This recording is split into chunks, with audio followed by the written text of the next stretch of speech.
उमेदवार आपले सर्वांचे आधारस्तंभ मार्गदर्शक आणि या कोकणाचे भाग्यविधाते सन्माननीय गीते साहेब यांच्या प्रचार सभेसाठी उपस्थित व्यासपीठावरील भावी आमदार तुमचे आमचे जवळचे आणि सुखदुःखात सामील होऊन धावणारे सन्माननीय संजयरावजी कदम, व्यासपीठावर उपस्थित सर्व पक्षाचे प्रमुख पदाधिकारी आणि जमलेले सर्व मतदार बंधू आणि भगिनींनो, सर्वप्रथम या मतदारसंघातील प्रचार सभेसाठी आपण जमलात त्याबद्दल शिवसेनेचा तालुका प्रमुख म्हणून, इंडिया आघाडीचा घटक म्हणून आपल्या सर्वांना मी धन्यवाद देतो आणि हीच उपस्थिती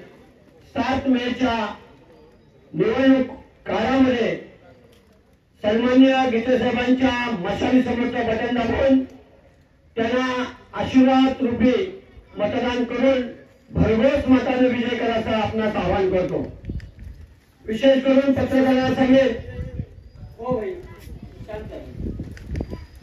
पत्रकारांना सांगेल की काही दिवसापूर्वी तटकरेंची सभा याच मैदानात परवानगी देखील घेऊन झाली होती, परंतु या बाणकोट वेशवी चिपोळे भागामध्ये चाचपणी गेली, परंतु इथला मतदार कुठल्याही सभेला यायला तयारच होईना।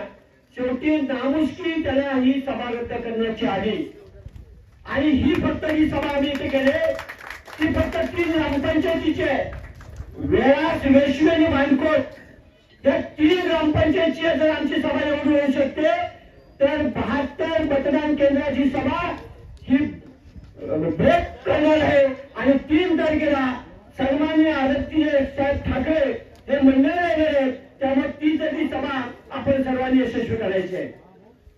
आपण पाहतो की ही लढाई ही विकासाची लढाई नाही, ही लढाई मी काय केलं, तू काय केलं, त्यांनी काय केलं, ह्या पक्षाने काय केलं त्याची लढाई नाही, ही लढाई आहे लोकशाही वाचवण्याची आणि हुकुमशाही गाळण्याची लढाई आहे। त्यामुळे जनतेनं आपल्या उमेदवाराला प्रचंड मताने विजय करायचा आहे। तटकरांच्या बाबतीत बोलण्यात पण मी निश्चित मोठं नाही, परंतु एक पक्षाचा तालुका प्रमुख म्हणून एक मतदार म्हणून सांगेल की तटकरांचं काम बघायचं असेल तर समोरचा असणारा पूल हे त्याचं पाप आहे। ह्या कामाचे पैसे खाऊन हे काम अर्धवट टाकण्याचा पाप उचल केला असेल तर ह्या तटकऱ्यांनी केलेलं आहे। त्याच्यामध्ये या मतदारसंघाचा आमदार यांचं देखील ह्याच्यामध्ये 10% पार्टनरशिप आहे आणि मग ह्यांनी हे पैसे घालून काम करणं याच्या पलीकडे यांनी काय केलेलं नाही। कारण तटकऱ्यांची सभा मंडळाला झाली आणि त्या मंडळाच्या सभेमध्ये बामणाला शिवसेनेतून गेलेला त्यानं वाक्य वापरलं, गीते साहेबांना नारायण करून शब्द वापरला। मी प्रथम या मंडळाच्या तालुक्या वतीनं या गाडीवाल्याचा निषेध करतो आणि एवढंच सांगतो की त्यानं नारायण जे म्हटलंय त्याची व्याजासहित परतफेड विधानसभेच्या निवडणुकीमध्ये आम्ही केल्याशिवाय राहणार नाही, एवढं मात्र या ठिकाणी अभिमानाने सांगतो। त्यांची निवडणुकीची तिकीट मिळायची लायकी नव्हती, 4 वेळा यांनी मला फोन लावलेले, तुम्ही गीते साहेबांना बोला, गीते साहेबांच्या मनात काही गैरसमज आहे का माझ्याबद्दल दूर करा, हे माझ्यासारख्या सर्वसामान्य कार्यकर्त्यांना विनंती केली आणि केवळ गीते साहेबांनी आशीर्वादाचा हात खांद्यावर ठेवला, पाठीवर शाबासकी दिली म्हणून यांचा मुलगा आमदार होऊ शकला। हा इतिहास आहे, हा इतिहास नाकारता येणार नाही, परंतु ज्या माणसानं तुम्हाला तिकीट मिळवून दिली 3 तालुक्याच्या सभेमध्ये ज्या गीते साहेबांनी या कदमांच्या कुटुंबाला शब्द दिला की मी बहीण म्हणून तुम्हाला शब्द देतो की तुमच्या मुलाला आमदार करेल, केवळ या एका वाक्यामुळे त्यांचा मुलगा आमदार होऊ शकला आणि त्याची जर परतफेड अशी होत असेल तर निश्चित याचा विचार आम्हाला करावा लागेल। योगेश कदमनी सांगितलं की कुणबी समाज गीते साहेबांना लाथ मारेल, एकच सांगतो, लाच मारणारे तुझ्या जीवनावर विधानसभेला कशी लाट बसेल तेव्हा तुला किती साहेब काय ते समजत समजणार नाही. आणि त्यासाठी आम्ही सज्ज झालेलो आहोत. सन्माननीय संजयराव कदम हे पाहायला फिरणी लावून फिरत आहेत, तन मन धनावर पण काम करतायत. निश्चित लोकसभा निवडणूक ही त्यांच्या निवडणुकीची पूर्व परीक्षा आहे आणि या पूर्व परीक्षेमध्ये जो उत्तीर्ण होतो तो फायनल परीक्षेमध्ये उत्तीर्ण होतो आणि या पूर्व परीक्षेची जबाबदारी तुम्हाला सर्वांवर आहे. या बांधकामाच्या बाबतीत सांगायचं झालं तर गेली 5 वर्ष मी जिल्हा परिषद सदस्य म्हणून तालुक्यामध्ये त्या गावाचं नेतृत्व केलं. नेतृत्व करत असताना एकच लोकांची समस्या पाणी पाणी पाणी. आज अभिमानाने सांगेल इथल्या जनतेने जो इंडिया आघाडीवर विश्वास ठेवला आणि सन्माननीय सरपंच झाल्यापासून आज मंडणगड तालुक्यातील एकमेव ग्रामपंचायतची नळपाणी जिल्हा परिषदची ह्या जिल्हा परिषदच्या योजनेला 6 कोटी मंजूर करून आणले. मी धन्यवाद देणार सरपंचाला. असे जर कार्यक्रमात सरपंच राबले तर निश्चित या गावाचा विकास व्हायला वेळ लागणार नाही. तिथे नळपाणी योजना दुरुस्तीची खोटकी होती ती तुम्ही आम्ही खोटकी मोडून काढलेली आहे आणि भविष्यामध्ये सर्वांनी आज या ठिकाणी घोषणा केलेली होती. सन्माननीय उद्धव साहेबांनी घोषणा केलेली होती की भविष्यातल्या ग्रामपंचायतीपासून लोकसभेच्या निवडणुका ह्या आघाडीच्या माध्यमातूनच निवडल्या जातील. मी विश्वास देतो जोपर्यंत हे 2 नेते आपल्या हातात घालून काम करतायत, जोपर्यंत काँग्रेस सारख्या राष्ट्रीय पक्षाचा आपला आशीर्वाद आहे तोपर्यंत तालुक्यातल्या सर्व निवडणुका या आघाडीच्या माध्यमातूनच निवडल्या जातील. आणि मी आवर्जून सांगेन मुस्ताफाई कदाचित तुमचं नशीब फळफळायला लागले असं वाटतंय, कारण तुम्ही आम्ही आपण एका समोर लढलो परंतु लढत असताना देखील आज मुस्लिम समाजाच्या एरियामध्ये देखील मी 2100 मतांनी निवडून आलो तो केवळ तुमच्या आशीर्वादामुळे आला. कारण माझं मत आहे नाव तिकडे मी राहतो मंडळाला परंतु 5 वर्षापूर्वी तुम्ही जो आशीर्वाद दिला तो कदापि मी विसरू शकत नाही. परंतु त्यावेळी तुमचा असणारा उत्साह त्या उत्साहामध्ये 100 पट भर पडलेले आहे आणि मला पूर्ण विश्वास आहे की मंडणगड तालुक्यातील बाणकोटची 2 मतदान केंद्र आहे ते इतिहास घडवतील आणि या तत्कालीन खायला पालकांचा राहणार नाही एवढा आत्मविश्वास या ठिकाणी मला आहे. आज या निमित्ताने एवढंच सांगेल की गीते साहेब बंधनातून निघालेले आहेत, मेसेज आलेले आहेत. आता सन्माननीय आपले संजयरावजी कदम हे देखील आपल्या संबोधित करणार आहेत. परंतु भविष्यामध्ये या हायस्कूलच्या बाबतीत बोलायचं झालं तर थापाड्या कसा असतो त्याचे जिवंत उदाहरण सांगतो. या हायस्कूलला तत्कालीन 35 लाख रुपये देतो म्हणून मधाचं बोट लावलं होतं. अद्याप 35 रुपये देखील आलेले नाही. ही वस्तू खरी आहे की नाही बांधकोटवाले? मग अशा थापाड्या माणसाला तुम्ही देणार की निष्कलंक माणसाला मत देणार हा देखील आता प्रश्न मोठा आपल्या समोर उभा आहे. या ठिकाणी बोलत असताना चुकून नजर चुकीनं अप्रत्यक्षरित्या कुठे कुणाचा अपमान झाला असेल, कुठे माझ्या बातून गैरशब्द गेला असेल तर दिलगिरी व्यक्त करतो.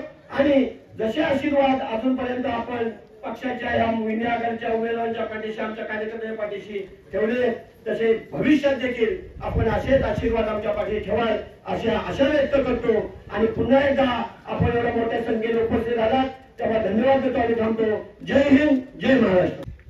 माजी आमदार ज्यांच्याबद्दल बोलायचं झालं तर ग्रामपंचायत, पंचायत समिती, जिल्हा परिषद आणि आमदारकी असा प्रखर प्रवास करत प्रशासनाचं एक उमदा नेतृत्व, प्रशासनावर उत्तम पकड असलेले आमचे मित्र आणि उभाटा सेनेचे नेते आदरणीय संजयरावजी कदम यांना विनंती करतो की त्यांनी या सभेला संबोधन करावं. मी फोन करतो ना.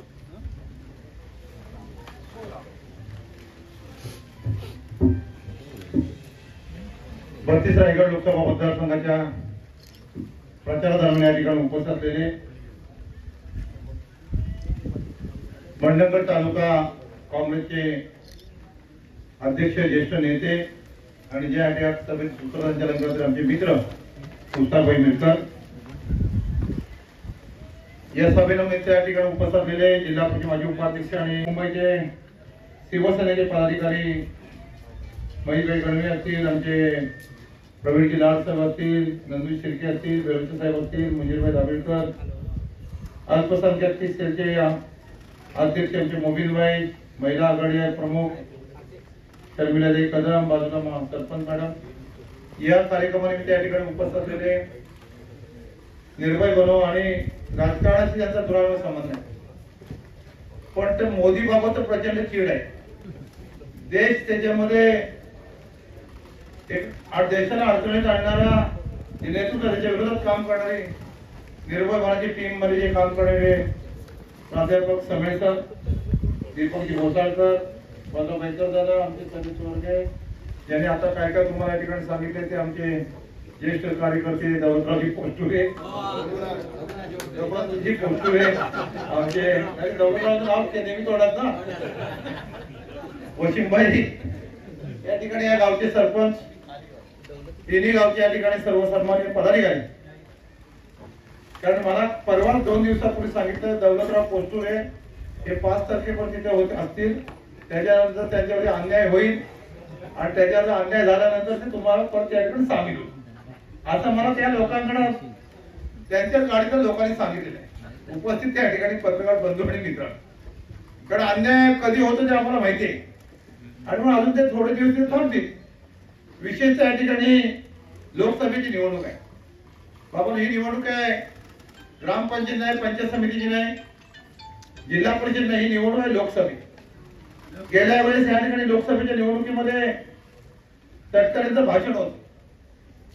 काय तटकरेंचं भाषण होतं की मला एकदा संधी द्या, तुमचा कागद कमी पडतो का माझा पेन कमी पडतो. लोकांनी सगळी निवेदन देता देताना ह्या पुलाचं पण निवेदन दिलं होतं. या भागातली तालुक्यातली तिन्ही तालुक्याची एवढी निवेदन तटकरेंकडे गेली कागदाच्या रूपानं, त्यांचा पेन उठलाच नाही. आणि आता परत त्यांचा पेन शोधायची वेळ आलेली आहे की बाबा गेल्या 5 वर्षामध्ये सांगत होता हा पूल सुद्धा त्या ठिकाणी काँग्रेस राष्ट्रवादीच्या पूर्वीच्या सरकार मधला आहे ना. सरकार मध्ये तटकरे बदलले म्हणजे पुलाचा एक पण पूल त्याच्यामध्ये एकही त्याच्यामध्ये पिलर त्याच्या घालणार. पण आता या ठिकाणी बाणकोडपणे तटकरे येतात आणि येऊन काय सांगतात की या संस्थेला आम्ही 25 लाख देईन, त्या संस्थेला 25 लाख देईन. कधी सगळी त्यांची निवडणुकी टर्म मुदत संपली आणि आचारसंहिता सुरू झाल्यानंतर तटकरेची पत्र सुरू झाली. पहिली दिलेली पत्र त्याच्यावर पेन उठला नाही आणि आता कशाला बाबा ही आता तुझी आटोपताय तुझं, आता कशाला लोकांकडे जाऊन त्याच्याकडे 25 लाख देतो, 50 लाख देतो. जे जसं मोदीने सांगितलं होतं की एकदा तुम्ही मला निवडून द्या, तुमच्या प्रत्येकाच्या हातात 15 लाख रुपये दे, सांगितलं होतं की नाही. ते 15 लाख रुपये पहिले मोदीचे दे. मोदीचा उमेदवार या ठिकाणी तटकरे असतील तर 15 लाख रुपये 2014 ला मोदी देणार होते. 2019 ला 30 लाख झाले असते आणि आता 2024 ला किती झाले असते पत्रकार? 60 लाख रुपये. एका गावाला किती राहिले आता मिळाले असते? बँकेची पासबुक बघितलं असतं तर 60 लाख रुपये मिळाले. 60 लाख रुपये मोदीला दिला असता तर तुम्ही इथं सभेला तरी आला असता काय कोण? काय रे बाबा. आणि मग इथं तोच मोदीचा उमेदवार इथे येऊन सांगतो 25 लाख रुपये देतो, आमच्या एका माणसाचे 60 लाख, त्यातला आणखी तुला 35 लाख तुला देतो. ते 25 हे पहिली आम्हाला 60 लाख मिळाले, तुला देतो ना वरचे. हे मोदी आणि तटकरेला सांगणार इथं एखादी महिला एखादा पुरुष आहे का नाही? अरे बा तुमच्यात काय हिंमत आहे का नाही? तुमच्यात दम आहे का नाही? मग त्या तटकरेला विचारा. आणि मग तटकरे तिकडे का तुम्हाला सोडून गेला? तर त्या तटकऱ्या सोडून जायला त्या ठिकाणी मोदीनं देशाच्या पंतप्रधानांच्यावरती 70,000 कोटीचा आरोप केला. मला एक पत्रकाराने विचारलं 70,000 कोटीचा आरोप सिद्ध कुठे झालाय? आम्ही म्हणतोय 70,000 कोटी सिद्ध कुठे झाला कुठे म्हणताय? तर आरोप आम्ही केलाच कुठे? आरोप करणारा मोदी आहे. आपण केला आरोप? काय मुस्ताफाचा आरोप आहे? इथे ह्यांचा आरोप आहे?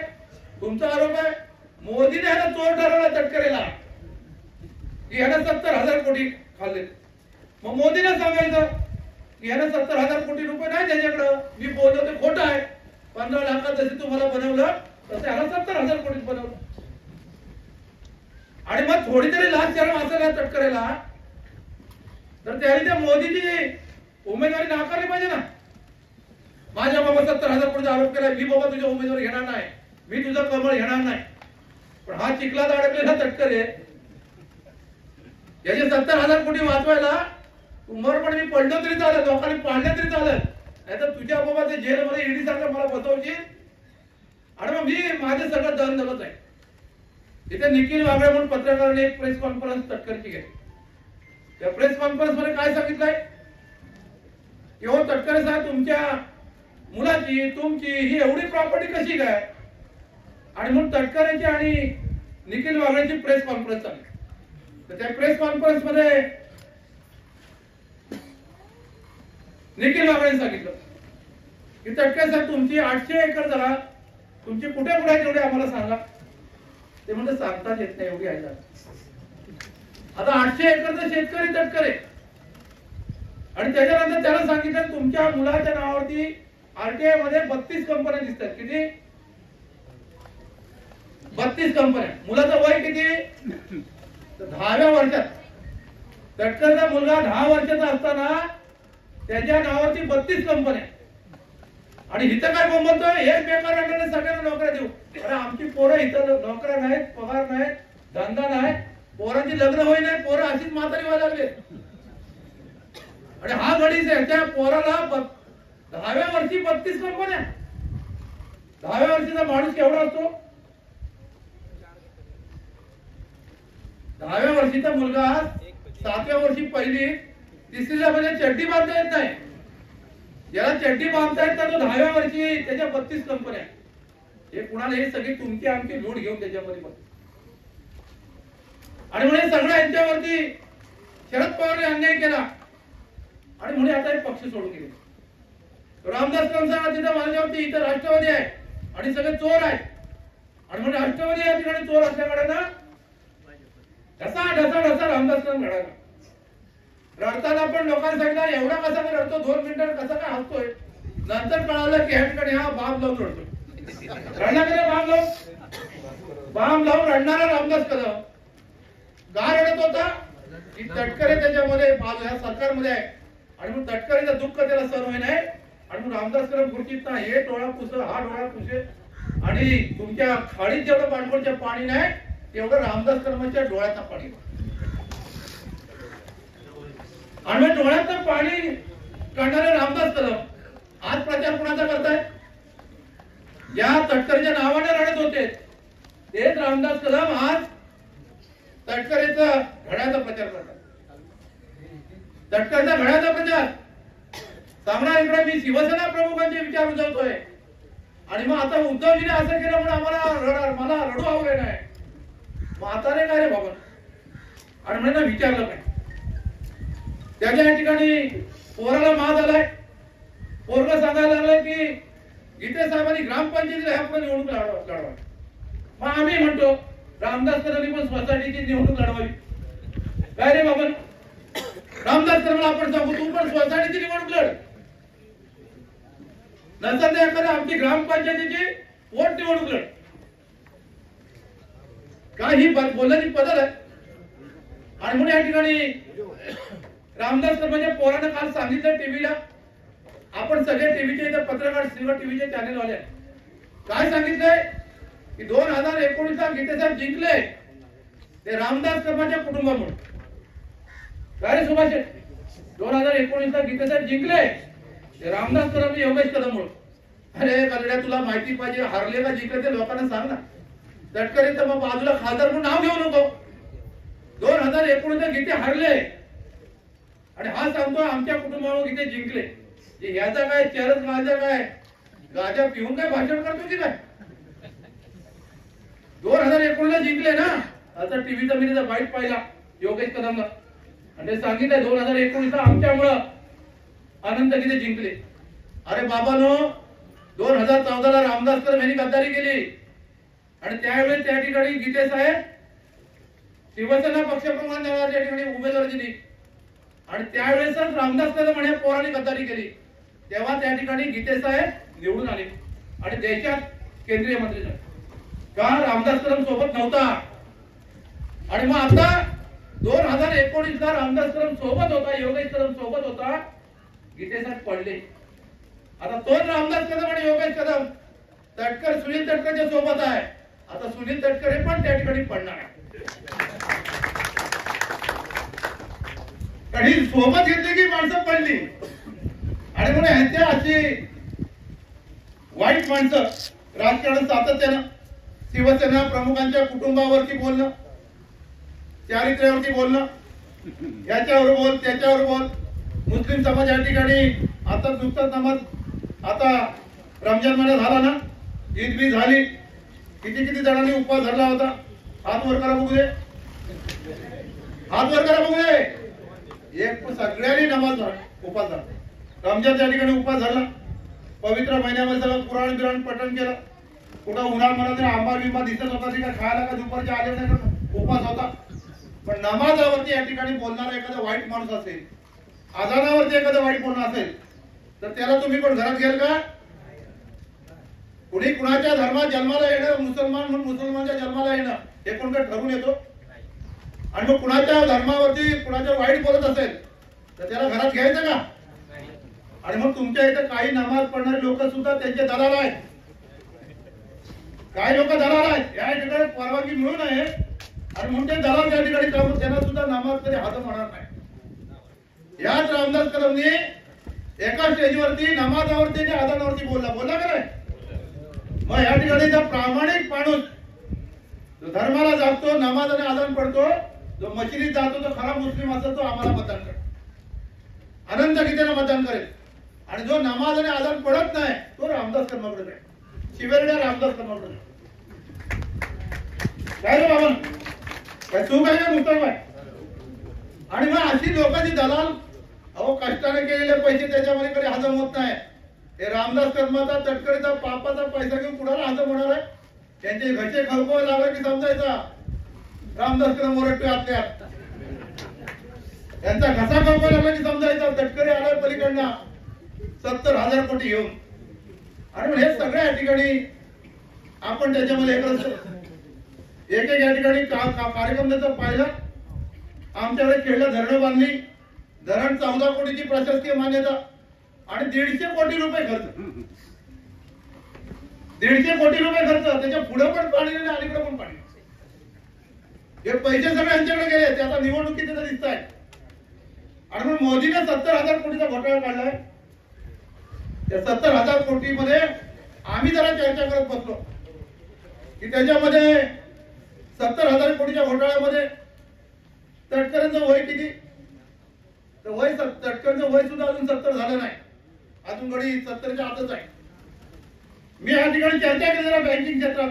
राष्ट्रवादी काँग्रेसच्या अध्यक्षाला विचारलं, हो तुमची दापोली अर्बन बँक आहे जेव्हा तुमच्या बँकेचं वर्ष किती झालं? त्यांनी सांगितलं 60 वर्ष झाली बँकेला. बरं तुमच्या ठेवी किती?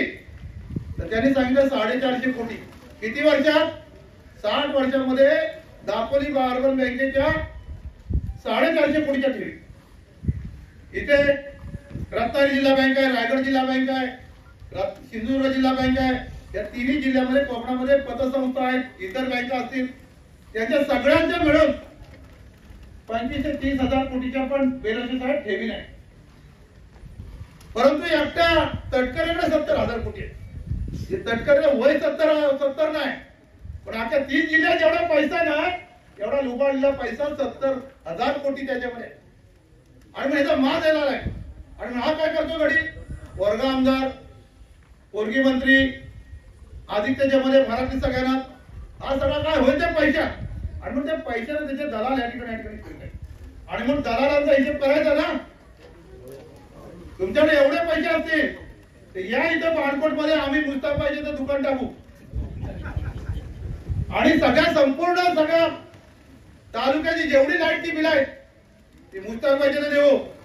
तटकरेला मत द्यायचं, मुस्ताफा आमचं मत का बिल भर, सगळी बिलं का आम्ही मुस्ताफाईचं आणून देऊ.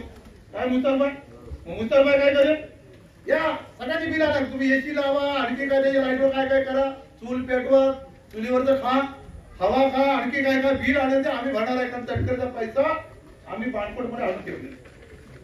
असं करूया का? पत्रकारांच्या वतीने आमचं आव्हान आहे, ते 70,000 कोटी दे, जे मोदीने खाल्लं. मोदी खरं म्हणतो ना, मोदीची गॅरंटी असेल ना 70,000 कोटी दे बाणकोट. महापूल नाही बांधत आलं, आम्ही 70,000 कोटीचे पैसे जमा केले ना, एक वर्ण 70 बांधण्यावर झालं. इकडे पुलावर बाग बांधला, पैशाचं बंडल हे तुमचं बाणकोट. अरे पैसा म्हणजे एवढ्या ठिकाणी 70,000 कोटी म्हणजे काय काय घरावर झालं का आहे का ना? डोंगर पण नसं बाग बांधण्याच्या पुढचा दिसतोय. एवढा पैसा आहे मुन्ना शेठ, जरा सांगा त्याला बा एवढे पैसे आमच्या मोदीने काढले, आम्ही नाही. मोदीला खरं बोलतात ना हो जोशी, खरं बोलत असतील तर मग देशाला खरं बोलणारा पंतप्रधान पाहिजे. खोटं बोलणारा असेल तर त्याच्यामध्ये कसं. आणि म्हणून मला परवा माझ्या नागपूरच्या कार्यालयाच्या समोर भाजपाची बैठक होती. त्या बीजेपीच्या लोकांच्या बैठकीमध्ये शिर्के साहेब बोलत आहेत. बैठकीमध्ये काही 5-6 लोक वयस्कर लोक बसायला आले आमच्या ऑफिसमध्ये सावलीला आणि त्यांच्यात चर्चा होती. आलो आपण सभेला, पण इथं तटकरेचा फोटो लावलाय. फोटो लावला झालं काय? त्यांनी सांगितलं मग तटकरेचा फोटो लावलाय, पण मोदीने एक मोठी चूक केली, या घोटाळ्यावर जरा द्यायला पाहिजे. हे काय मतदारसंघाला लागलं, मी जेव्हा शपथ सांगतोय मी काय खोटा नाही समजून सांगत. हे सांगले तसं आपण बोलतो ते लाईटची वीज चालते, जी वीज संपूर्ण या ठिकाणी अर्ध्या महाराष्ट्राला जाते, ती कोकणात जाते, कोयनेच्या धरणातून येते. आणि तिथं 99 टीएमसी पाणी आहे, त्यातलं 67 टीएमसी रामदासकडे मंडणगडात आहे. मंडणगड आणून कुठे वाचणार आहे? या खाडीत. कोण मागायला गेला होता तुमच्याकडचा? कोण मुस्तफा? कोण तुमचा जो काय परवानगी नाही करणार तो गेला होता का? कोण गेला होता? कोण? मला एक बोट वर करून सांगा, रामदास कर्माकडं तिथं पाणी नाही आणि 2-4 वर्ष पाऊस पडला नाही आणि मग कोयनेचं पाणी मागायला गेला होता. आणि मग काही सांगा त्या ठिकाणी पेपरवाला पण टीव्ही तुम्हाला सगळं सांगायला पाहिजे. त्याचं छापताना सांगायचं मला 67 टीएमसीचं काय झालं बरं. 67 टीएमसी पाणी हे कोयना नगरला आहे. कोयना नगरचं पाणी चिपळूणात कधी येईल असंच आहे ना. चिपळूणात कधी लोट्यात येईल, लोट्यात कधी खेळात येईल, खेळात माझ्या गावात कधी दस्तुरीत येईल, तिथं धामणीचा वर जर पालघर चढलं की कधी मंडणगडात येईल, मंडणगडात कधी देवारात येईल आणि देवारात येईल नंतर कुठं बाणकोटात. तो पण रामदास कदम जगणार आहे का तुम्ही जगणार आहे? काय खोटं बोलायला काय आहे का नाही? तो मोदी 15 लाख रुपये आमच्याकडून तुला लावलाय. हा एका बाजूला खात्यात पैसे नाहीत आणि मत द्या, दुसऱ्या बाजूला 67 टीएमसी पाणी देतो, मत द्या. त्याला माझं चॅलेंज आहे, 67 टीएमसी ज्याची पाणी आहे ना त्या तुला अगदी त्या पाण्याचा मी दिवा लावून त्याला इथे घेऊन ये रे बाबा. कशाला खोटं बोलतो मी पहिलं वाटतं ते लोकांच्या ठिकाणी खोटं बोलायचंय आणि मतासाठी वाटतं ते लोकांना सांग. आणि लोक पण एवढी विचित्र झालेत. मुस्लिम समाजाला नमाजावरती आजारावरती बोलला तरी पण आपलं तिकडं बिर्याणी ठेवला रामदास कदम काय गेले तिकडं आपलं शेपटी आलं. अरे मुस्लिमांच्याकडे बिर्याणी मिळत नाही आता एक तरी आहे काय? आमचे हिंदू ठीक आहे, कधीतरी त्याला भेटली त्याला वर्षाकाठी एकदा रोज बिर्याणी खात आहे आणि तिथं हरामाची पापाची खाणं तिकडं कसं काय का? हे तुमच्या लोकांना समजलं पाहिजे. आणि म्हणून आपल्याकडे ही लढाई फार वेगळी आहे. वेगळ्या पद्धतीने आपण त्या ठिकाणी काम केलं ते 100% विजय हा आपलाच आहे आणि सगळे लोक या ठिकाणी कंटाळले. आणि मला बरंच मी या ठिकाणी बोललो, मला वाटतं किती सगळे येतील मलाही पुढं उत्पन्न रुमेला निर्भय म्हणून आमचा निर्भय म्हणून बरं आहे का नाही? सांगायचं तर लोकांना व्यवस्थित सगळं सांग. आणि म्हणून तुम्हाला सगळ्यांना ही निवडणूक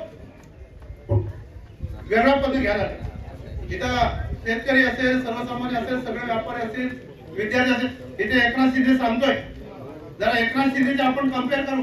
मी निर्भय म्हणून सांगत आहे इथे एकनाथ शिंदेची कारकीर्द आता मुख्यमंत्री आहे. इथे कुठलाही एखादा ग्रामस्थ सर्वसामान्य गेला, एक लाईटचा पोल जर त्या ठिकाणी मागितला तर किती पैसे भरावे लागतात?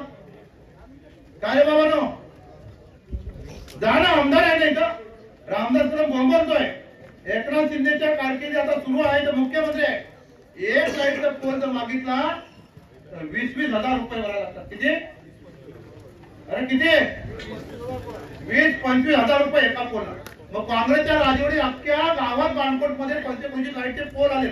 त्याचा हिशेब करा, आठवून घेऊन द्यायला दाखवा. त्याला पूर्वीचं सरकार होतं, एका रुपयामध्ये सुद्धा त्या ठिकाणी घेतला नाही. फुटका सगळी गावावर लाईट दिली आणि ह्यांचं घाणेरडं सरकार त्या ठिकाणी आलंय, ते आपल्याला उलटून लावायचं. बोलता होतं ना हो सादिक भाई, जरा ताकद घे, जरा पेलवाना जरा घे, जरा उंचावायचं म्हणायचं ताकद. काही लोकांच्या घराघरात सांगा, लोक चिडलेले आहेत. आपली निशाणी ही मशाल घराघरामध्ये पोहोचवली पाहिजे. आम्ही या ठिकाणी सांगतो, या ठिकाणी मला शब्द देतो, कधी अपघात असू दे, कधी प्रसंग असू दे, कोण गाडीवर पडला असू दे, झाडावर पडलेला असू दे, संजय कदम छातीचे ढाल करून या ठिकाणी तुमच्या पाठीच्या ठिकाणी उभा आहे. माझं तेच काम आहे.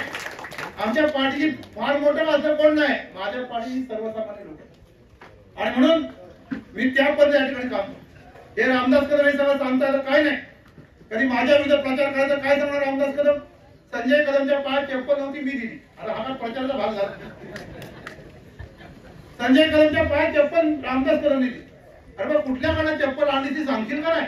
आणि मला दिली असती ना बाकीच्या पण दिली पाहिजे का लोक?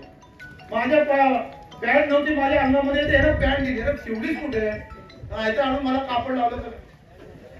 आणि म्हणजे सगळं खोटं चालू. मी सांगून चप्पल दिली असेल ते इथं कुठले जागृत देवस्थान आमचं हिंदूंचं तिथं जाऊ की इथं तुमच्या मशिदी देऊ, खरं का खोटं जरा येऊ दे. इथं काहीतरी तोंडाला काही बोललं पाहिजे. आणि म्हणून इथं वेगळ्या पद्धत टीका करायची, आमच्यावरती करायची, शिवसेना पक्षप्रमुखांच्यावरती करायची.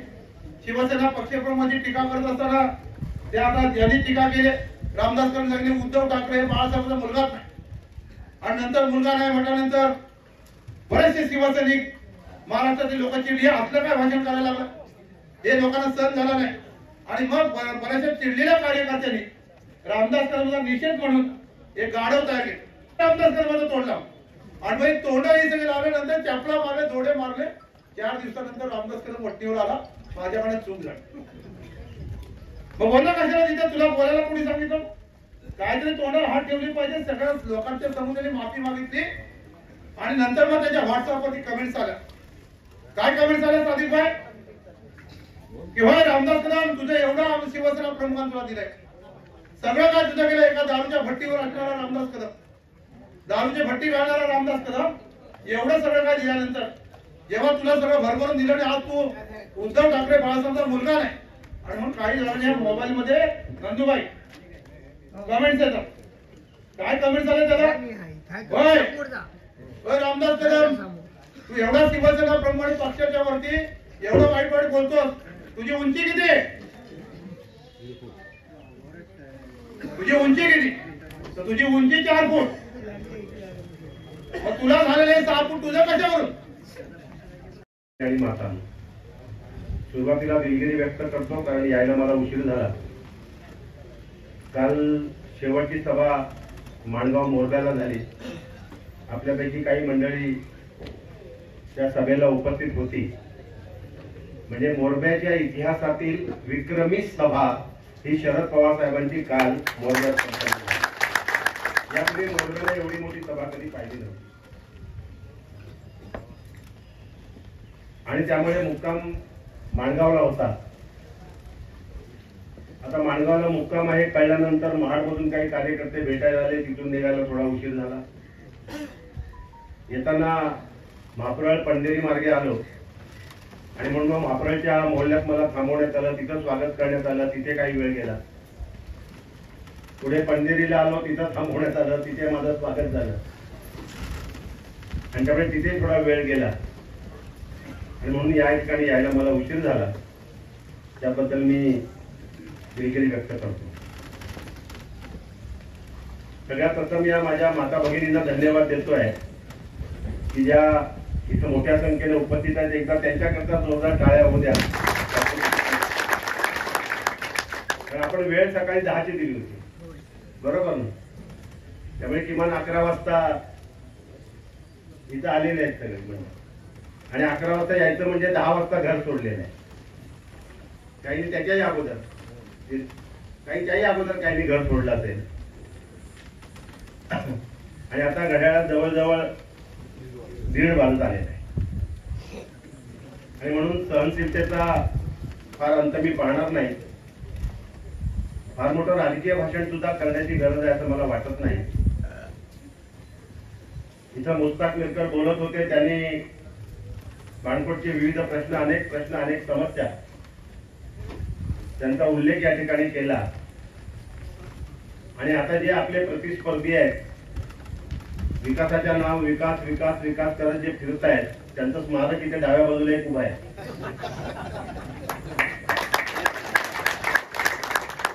त्यांचं स्मारक आहे ना.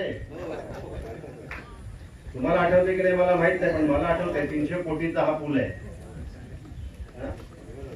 बरोबर ना.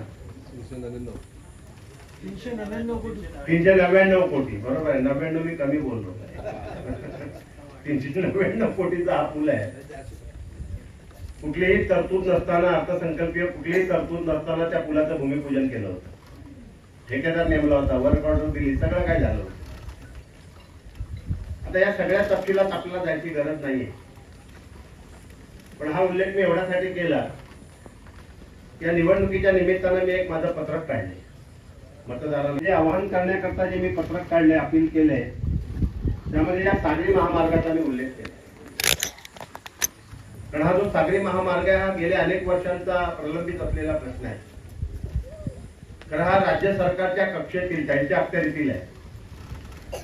काही चुकलं तर मिरकर दुरुस्त करा. आणि त्यामुळे राज्य सरकारच्या अखत्यारीतील हा प्रस्ताव आहे, हा प्रकल्प आहे.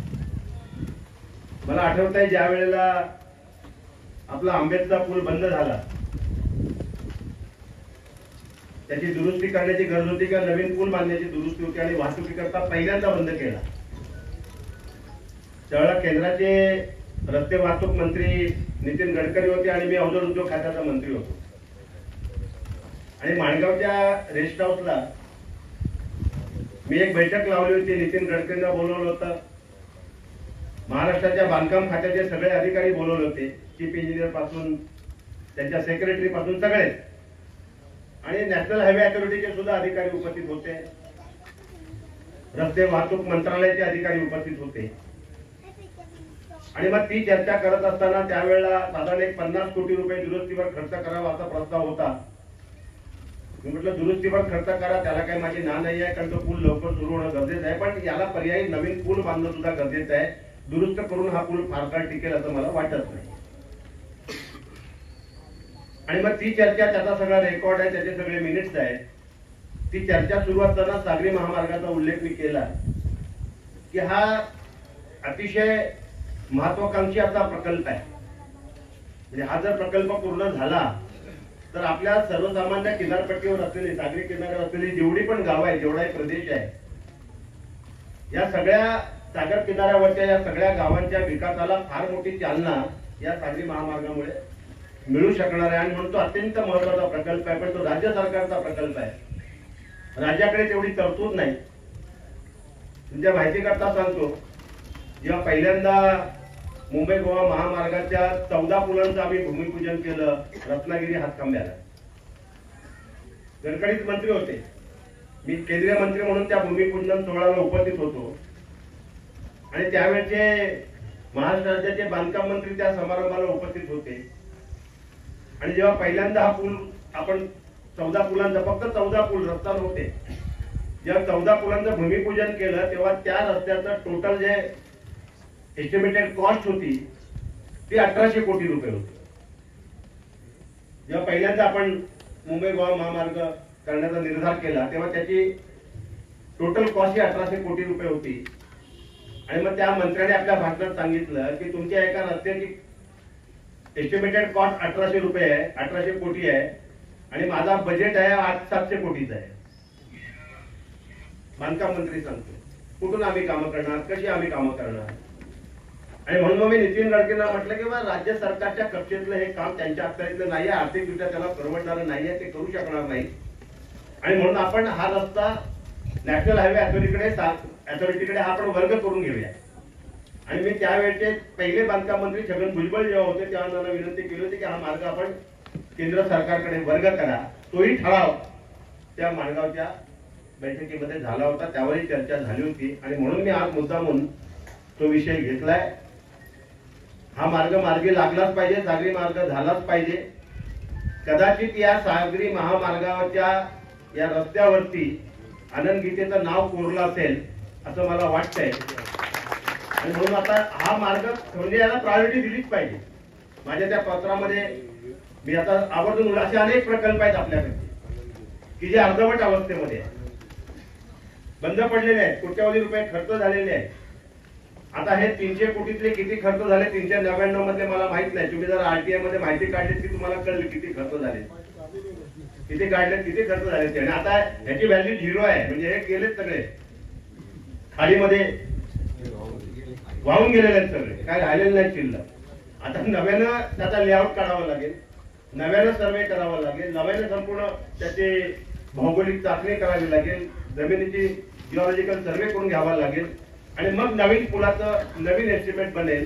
हा 399चा हा कदाचित आणखीन 5 वर्षानंतर 3000 कोटीचा होईल. म्हणजे हेच महाराष्ट्र सरकार आहे. कुठलाही प्रकल्प घ्या, हाच नव्हे, अगदी पिण्याच्या पाण्याचे असो किंवा पाटबंधारे खात्याची धरणं असो, कुठलाही प्रकल्प घ्या, कुठलाही प्रकल्प त्याने आखला, सुरू केला आणि तो पूर्ण झाला असं तुम्हाला बघायला मिळणार नाही. एस्केलेशन होऊन एस्केलेशन, त्याच्यावरती वाढ, परत वाढ, 5 वर्ष पुढे ढकला, मग 10 वर्ष गेले की आणखीन वाढ, हा सगळा प्रकार आहे. आणि त्यामुळे जर खरोखर आपल्याला आपला विकास करून घ्यायचा असेल, मी आता खरं विकास हा प्रश्न, विकासावर बोलावं की नाही हा प्रश्न मला पडतो नेहमी. कारण पंतप्रधान नरेंद्र मोदींनी जाहीर केलं होतं सबका साथ सबका विकास. आता तो विकास कधी जन्माला येणार आहे ते मला अजूनही माहित नाही. आलाय काय या देशात विकास जन्माला आलाय का? मला तरी पुढे बघायला मिळत नाही. अजूनही विकास जन्माला आलेला नाही. म्हणून विकासावर बोलताना पण हिंमत होत नाही, भीती वाटते. माझ्यासारख्या कार्यकर्त्याला विकासावर बोलताना पण भीती वाटते. किती फसवायचं? गोरगरीब जनता आहे, साधी बोळी जनता आहे, खेड्यापाड्यातली जनता आहे, गावातली ग्रामीण जनता आहे, श्रद्धाळू जनता आहे. एखाद्या शब्दावर फसते म्हणून किती फसवायचं? त्यालाही काही मर्यादा हवेत ना.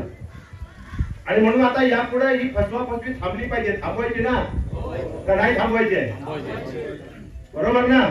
म्हणजे फसवाफसवी थांबवायची असेल तर अशी फसवेगिरी करणाऱ्यांना आपल्याला या निवडणुकीमध्ये सत्तेवरून खाली उतरावंच लागेल.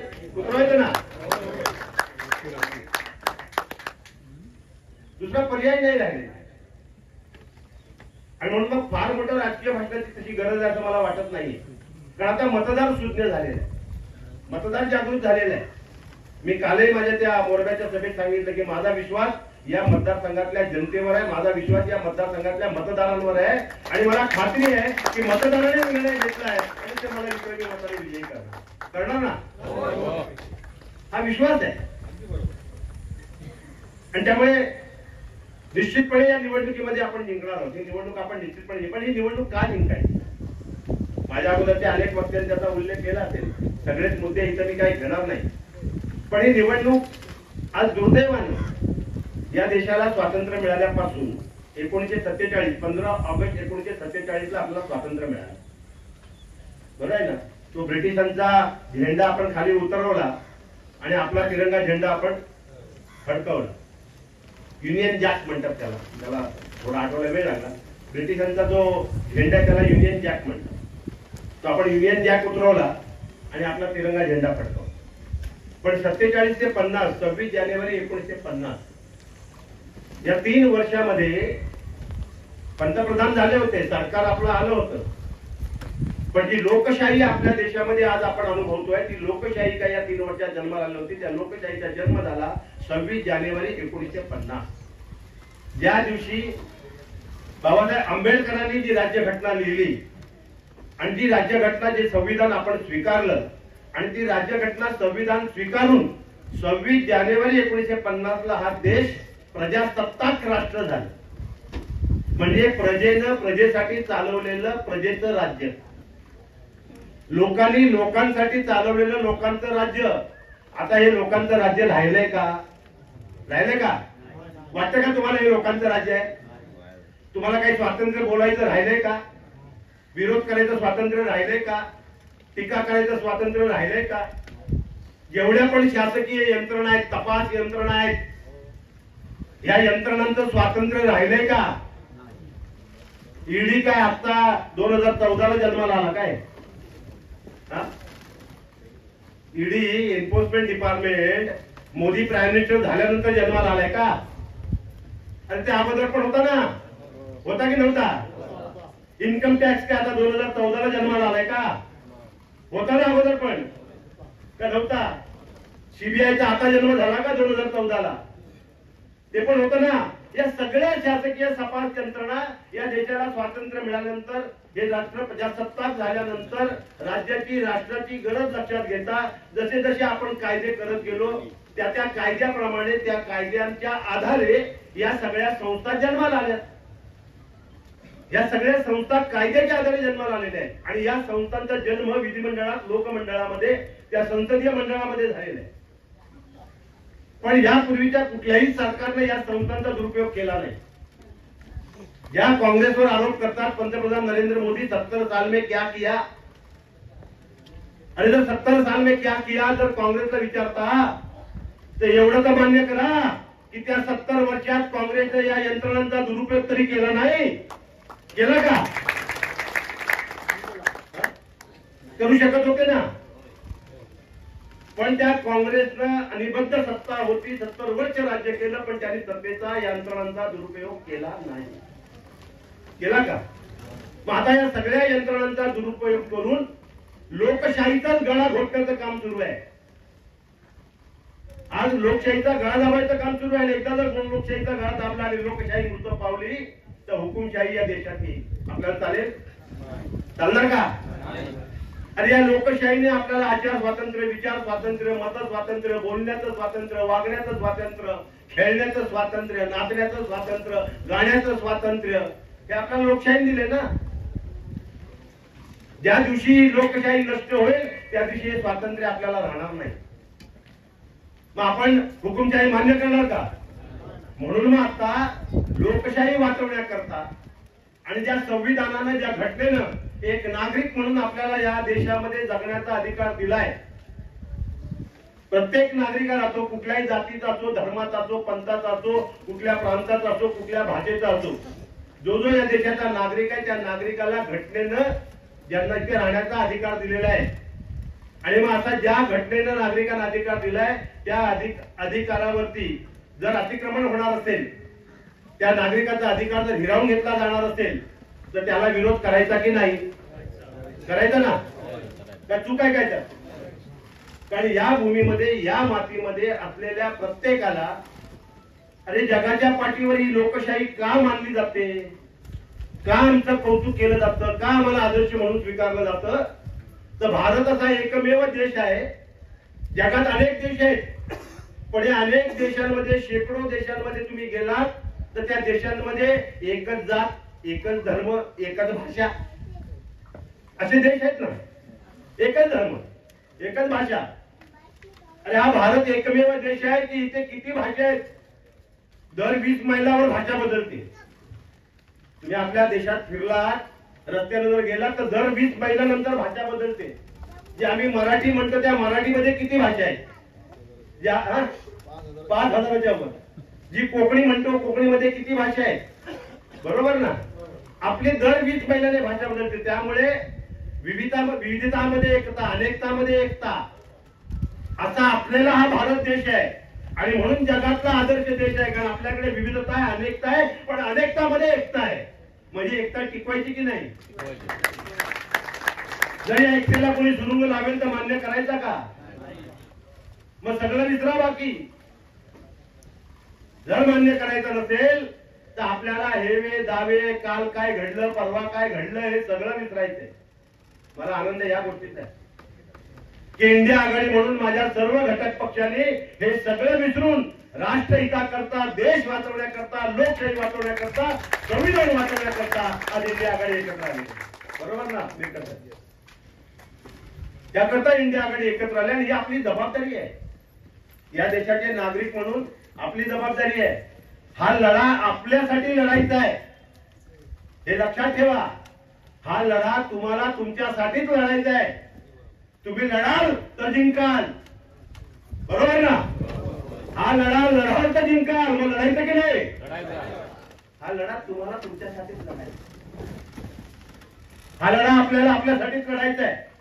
हा लढा या देशातल्या जनतेला, जनतेसाठीच लढायचा आहे. आणि म्हणून या निवडणुकीचं एका वाक्यात मी वर्णन केलेलं आहे. आपल्या लोकसभेच्या स्तरावर नाही, राष्ट्रीय स्तरावरती एका वाक्यात निर्णय केलाय. ही निवडणूक कशी आहे तर एक वाक्यात तुम्हाला मी सांगतो, ही निवडणूक या देशात 2024 ला होणारी लोकसभेची निवडणूक ही भारतीय जनता पार्टी विरुद्ध भारतीय जनता अशी लढाई होणार ना, बरोबर ना. त्यामुळे ही लढाई भारतीय जनता पार्टी विरुद्ध भारतीय जनता अशी लढाई होणार आहे आणि या लढाईत भारतीय जनतेचा विजय झाल्याशिवाय राहणार नाही हा विश्वास माझा आहे. आणि म्हणून इंडिया आघाडीचा विजय होणार आहे आणि म्हणून आनंद गीतेचा विजय हा होणारच होणार ना. आणि म्हणून मग आता नाक्या नाक्यावर मला थांबवतात, वेळ त्याच्यासाठी होतो म्हणून माफ करा. प्रत्येकाला ज्याला कळतं की गीतेच्या भीतून जातात तो म्हणतो साहेब 5 मिनिटं थांबा. थांबावं लागतं ना, कुणाला दुखवायचं कुणाला नाही म्हणता येत नाही. आणि तेवढ्याच करता इथे यायला उशीर झालेला आहे. बाकी विकासावर मी तपशिलात चर्चा इथं करत नाही, करण्याची आवश्यकता नाही. आपण विश्वास ठेवा 100%. मी मुस्ताक मिरकांना सांगणार विश्वास ठेवा. इथल्या तुमचे सगळे प्रश्न हे आनंद गीतेचे प्रश्न आहेत असं समजून मी तुम्हाला सोडवणार. माझे प्रश्न आणि त्याच्याकरता तर तुम्ही मला निवडून देणार आहात. खासदार कशासाठी हवाय, आमदार कशासाठी हवाय, का निवडून देतो आपण? आपले प्रश्न सोडवण्याकरतात ना, त्याकरता तर निवडून देणार आहे. त्यामुळे ते माझं कर्तव्य आहे, मला कर्तव्य म्हणूनच करायचंय. कुठलाही उपकार नाही मी करणार आहे आणि कुठलाही लोकप्रतिनिधी कधीच जनतेवर उपकार करत नाही, करू शकत नाही. किंबहुना जनतेचे उपकार असतात म्हणून तो लोकप्रतिनिधी, बरोबर ना. आणि जनता खासदार बनवते म्हणून खासदार होतो ना,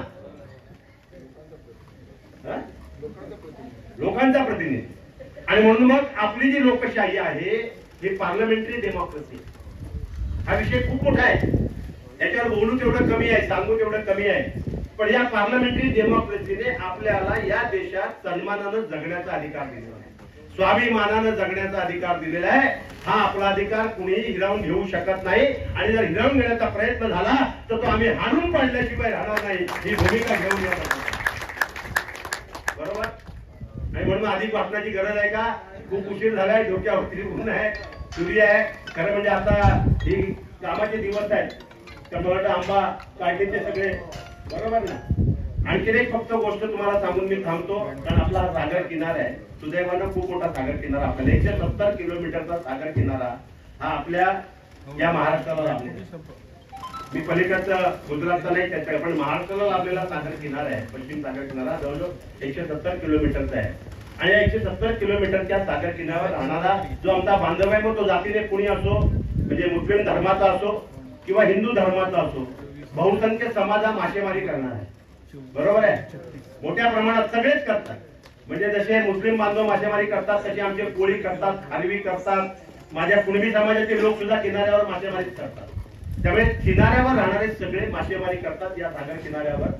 आणि म्हणून 16व्या लोकसभेमध्ये, 16व्या नाही 15व्या लोकसभेमध्ये माझा एक प्रस्ताव होता, ज्याला प्रायव्हेट मेंबर्स बिल म्हणतात.